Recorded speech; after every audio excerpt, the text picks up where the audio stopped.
أعوذ بالله من الشيطان الرجيم. بسم الله الرحمن الرحيم. وهو الذي أنشأ لكم السمع والأبصار والأفئدة قليلا ما تشكرون. وهو الذي ذرأكم في الأرض وإليه تحشرون. وهو الذي يحيي ويميت وله اختلاف الليل والنهار أفلا تعقلون. بل قالوا مثل ما قال الأولون. قالوا أئذا متنا وكنا ترابا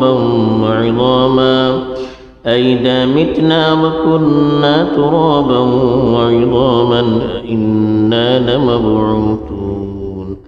لقد وعدنا نحن وآباؤنا هذا من قبل إن هذا إلا أساطير الأولين. الحمد لله رب العالمين والعاقبة للمتقين والصلاة والسلام على سيد الأنبياء والمرسلين خاتم النبيين محمد وعلى آله وصحبه أجمعين. أما بعد.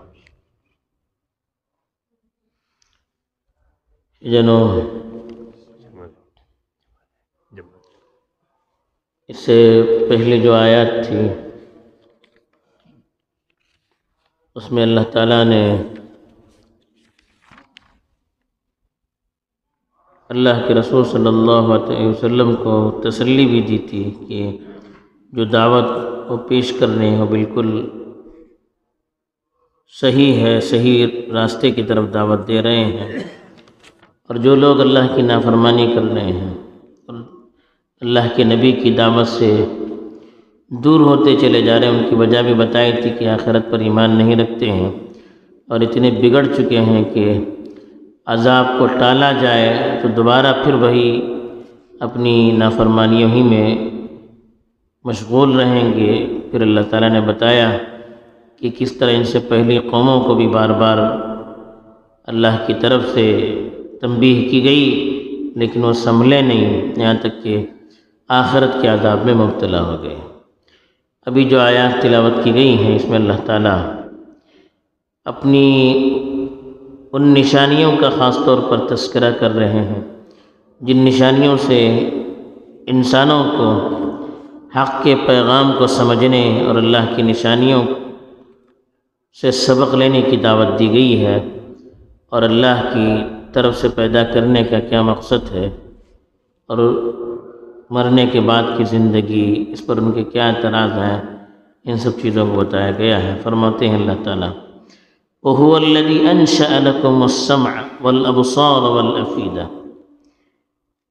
وہی ہیں جنہوں نے آپ کے لیے کان، آنکھیں اور دل دیے.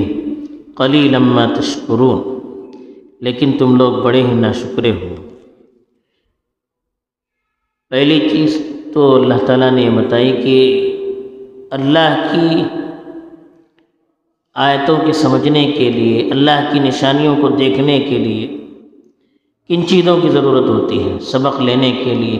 ایک تو آنکھ ہے کہ آدمی ان سے اللہ کی نشانیوں کو دیکھ سکتا ہے، کان ہے اس سے سن سکتا ہے، اور دل ہے اس سے عبرت لے سکتا ہے، اثر لے سکتا ہے.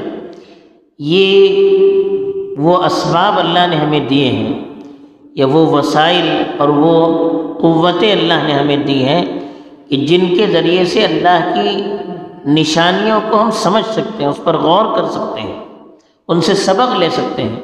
ورنہ پھر ہمارے اور ایک جانور کے درمیان میں کوئی فرق نہیں ہے. اللہ نے ان کو بھی آنکھیں دی، ان کو بھی اللہ نے کان دیے ہیں، لیکن وہ ہماری طرح عبرت نہیں لے سکتے، وہ ہماری طرح سبق نہیں لے سکتے، وہ ہماری طرح اللہ کی نشانیوں کو سن کر سمجھ نہیں سکتے. تو اللہ نے اتنی قیمتی نعمتیں ہم کو دی ہیں، پھر بھی اگر ہم ان نعمتوں سے صحیح فائدہ نہیں اٹھائیں تو ہمارے اور جانور کے درمیان فرق کیا ہوگا؟ کہ اللہ تعالیٰ اتنی بڑی بڑی نعمتیں ایسے ہی مذاق کے لیے یا تماشے کے لیے یا برباد کرنے کے لیے زندگی کو دے سکتا ہے؟ نہیں دے سکتے. تو تو اللہ تعالیٰ نے کہا کہ ہم نے ہی تم کو یہ کان دی، سمع کے معنی سننے کی صلاحیت، ابصار کے معنی دیکھنے کی صلاحیت، آنکھیں، افئدہ کے معنی دل، جس سے انسان عبرت لیتا ہے، سبق لیتا ہے، اثر لیتا ہے۔ کہا اسی مقصد کے لیے ہم نے دیے ہیں اور کوئی دوسرا مقصد نہیں ہے۔ لیکن افسوس یہ ہے کہ قلیلا ما تشکرون، تم لوگ تو بڑے ہی ناشکرے ہو، اللہ کا شکر ادا ہی نہیں کرتے ہو۔ تو شکر کا مطلب کیا ہوتا ہے؟ ان نعمتوں کی صحیح قدردانی کرنا، ان نعمتوں کو صحیح طور پر استعمال کرنا، ورنہ ان آنکھوں کا کیا فائدہ کہ دنیا بھر کی چیزیں دیکھیں اسے سبق نہ لیں، ان چیزوں سے کیا فائدہ جو حق، اس کان سے کیا فائدہ جو حق کو نہ سنے، حق کو قبول کرنے کی صلاحیت نہ رکھے، وہ دل، اس کی کیا قیمت جس کے اندر اثر لینے کی صلاحیت نہ ہو۔ تو اس لیے اللہ نے کہا کہ اصل اس کی قدردانی یہ ہے کہ ان چیزوں کو صحیح کام کے لیے استعمال کیا جائے۔ پھر اللہ تعالیٰ نے کہا وَهُوَ الَّذِي ذَرَأَكُمْ فِي الْأَرْضِ، ذرا کے معنی پیدا کرنا، پھیلانا۔ اللہ تعالیٰ کہتے ہیں کہ اسی نے تمہیں زمین میں پیدا کیا اور پھیلا دیا، لیکن خالی پیدا کر کے چھوڑا نہیں ہے اسے، وَإِلَيْهِ تُحْشَرُونَ، تحشرون کے مطلب جمع کیے جائیں گے، دوبارہ اسی کے پاس تم جمع کیے جاؤ گے۔ دنیا بنا کر اللہ نے چھوڑا نہیں ہے، بلکہ جیسے ایک آدمی کھیتی کرتا ہے، ایک کسان تو کھیتی کرتے وقت بیج بوتا ہے، محنت کرتا ہے۔ کیوں کرتا ہے اتنی محنت؟ تاکہ جب وہ کھیتی پک جائے تو اس سے غلے کو نکالا جائے، پھر اس کو بیچ کر فائدہ اٹھایا جائے، اسی لیے تو محنت کرتا ہے۔ ورنہ اتنی خوبصورت کھیتی کو بنانے کا، اتنے خوبصورت باغ کو بنانے کا فائدہ کیا ہے؟ باغ بناتا ہے، پانی ڈالتا ہے، سینچائی کرتا ہے، کیوں کرتا ہے؟ تاکہ اس سے پھل نکلیں گے، اس پھل سے ہم فائدہ اٹھائیں گے۔ بغیر کسی مقصد کے لیے کسان بھی محنت نہیں کرتا ہے، ایک باغبان بھی اپنے باغ کو سینچتا نہیں ہے اور اس کو سنوارنے کی فکر نہیں کرتا ہے اگر اس کے پیچھے کوئی فائدہ نہ ہو، کوئی مقصد نہ ہو۔ تو کیا اللہ تعالیٰ اتنی بڑی دنیا، اتنی خوبصورت دنیا، اتنی ساری نعمتیں دنیا کی بیکار بنائے گا؟ کوئی اور مقصد نہیں ہوگا؟ نہیں، یہی مقصد ہے کہ دوبارہ اللہ کے پاس انسان کو جمع کرنا ہے اور ان ساری نعمتوں کے بارے میں سوال کرنا ہے جو اللہ کی طرف سے انسان کو دی گئی ہے۔ تو اسی لیے کہا وَهُوَ الَّذِي ذَرَأَكُمْ فِي الْأَرْضِ، اللہ کی ذات تو وہی ہے جس نے تمہیں زمین میں پیدا کیا، بسایا، پھیلایا۔ وَإِلَيْهِ تُحْشَرُونَ، تم کو اسی کے پاس جمع کیا جائے گا، اسی لیے پیدا کیا گیا ہے کہ کل کو اللہ کے پاس تمہیں کھڑا ہونا ہے، جواب دینا ہے۔ تو اس لیے اس دنیا میں رہ کر اللہ کی نعمتوں کی قدردانی کریں، اللہ کو پہچاننے کی فکر کریں، اللہ کی شریعت کو قبول کر کے اس کے مطابق زندگی گزارنے کی کوشش کریں۔ اس کے لیے اللہ تعالیٰ نے پیدا کیا ہے۔ پھر اللہ نے کہا وَهُوَ الَّذِي يُحْيِي وَيُمِيتُ، اللہ کی قدرت، اپنی قدرت بتاتا ہے۔ یحیی کے معنی پیدا کرنا، یمیت کے معنی موت دینا۔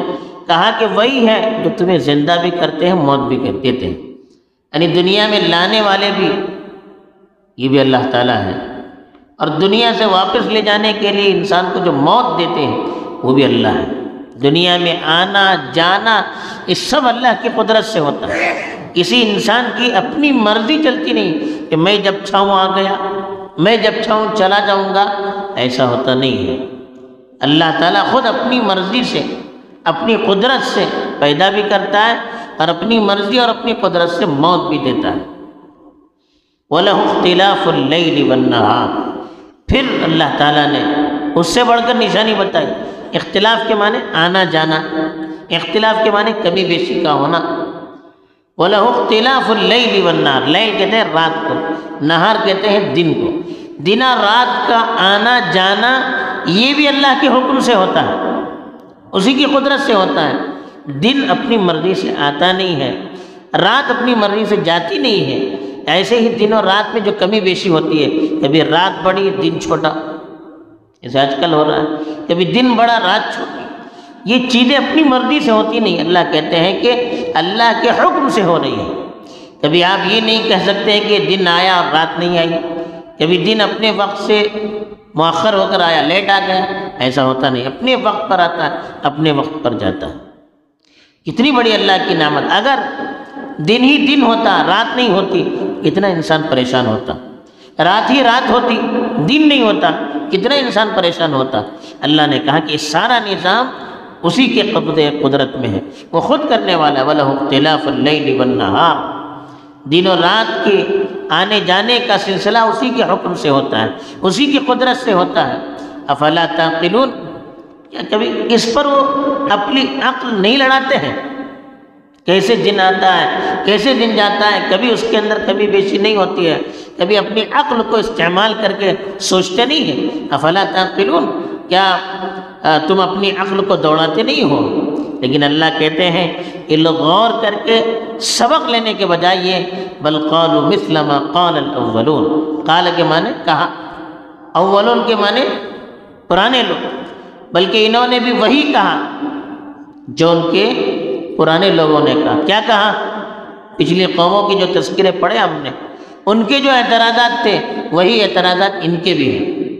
کیا ہے؟ اَإِذَا مِتْنَا وَكُنَّا تُرَابًا وَعِظَامًا أَإِنَّا لَمَبْعُوثُونَ، کیا کہتے ہیں وہ؟ اپنے پچھلے لوگوں نے جو کہا وہی کہتے ہیں، اپنا دماغ لوڑاتے نہیں ہیں، بلکہ انہی کی دیکھا دیکھی، انہی کی سنی ہوئی باتیں نقل کرتے ہیں، انہی کی پیچھے چلتے ہیں، اور کہتے ہیں کہ جب ہم مر جائیں گے اور مٹی میں تبدیل ہو جائیں گے اور ہڈیاں بن جائیں گے تو دوبارہ ہم کو اٹھایا جائے گا۔ عظام کے معنی ہڈیاں، تراب کے معنی مٹی، مبعوثون کے معنی دوبارہ زندہ کیا جانا۔ او قبول کرنے کے لیے ان کا ذہن تیار نہیں کہ ایک آدمی مرے گا، مٹی بنے گا، ہڈیاں، گوشت چلا جائے گا، ہڈیوں میں تبدیل ہو جائے گا، یہ انسان دوبارہ کیسے بن سکتا ہے؟ ارے جب کچھ نہیں تھا، مٹی سے اللہ نے انسان بنایا، ایک نطفہ پیٹ میں جاتا ہے اس میں انسان بن سکتا ہے، تو اسی انسان کو اللہ دوبارہ زندہ نہیں کر سکتا، کون سی بڑی بات ہے یہ؟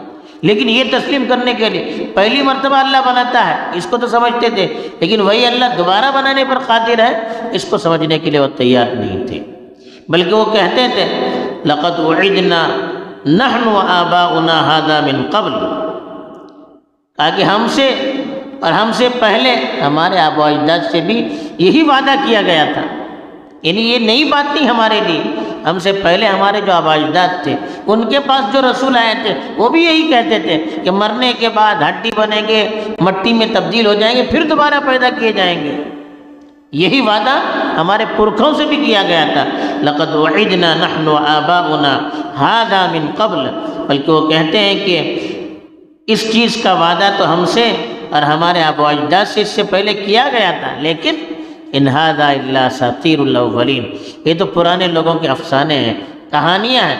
اساطیر کے معنی کہانی، جس کو لکھی ہوئی کہانیاں، پرانی افسانے، یعنی ماننے کے لیے تیار نہیں کہ مرنے کے بعد دوبارہ زندگی ملے گی، نہیں کہتے یہ سب اکا خالہ کی جیسے کہتے ہیں ہمارے یہاں، یعنی پرانے زمانے کی باتیں ہیں یہ ایسے ہی افسانے ہیں، کہانیاں ہیں، یہ سب حقیقت میں ہونے والی چیزیں نہیں ہیں۔ بہرحال اللہ کی ان ساری نعمتوں کو دیکھ کر بھی، ان سے فائدہ اٹھا کر بھی، ان پر غور کرنے کے بجائے اللہ کی ذات ہی پر نکیر کرتے تھے، اللہ کی قدرت کا انکار کرتے تھے، اللہ کی قدرت کا وہ انکار کرتے تھے۔ اسی لیے قرآن ہمیں یہی دعوت دیتا ہے کہ ان ساری چیزوں پر غور کریں، اللہ کی نشانیوں کو سمجھیں، اور اللہ نے جو ہمیں نعمتیں دی ہیں ان کی قدر کریں، قدر کیا ہے ان کا صحیح فائدہ اٹھائیں، اور ان نعمتوں کی نسبت اللہ کی طرف کریں، اور اللہ تعالیٰ نے جو وعدے کیے ہیں ان پر ہم یقین کریں اور اس کی مرضی کے مطابق چلنے کی کوشش کریں۔ اللہ تعالیٰ ہم سبوں کو اس کی توفیق دے، آمین۔ وآخر دعوانا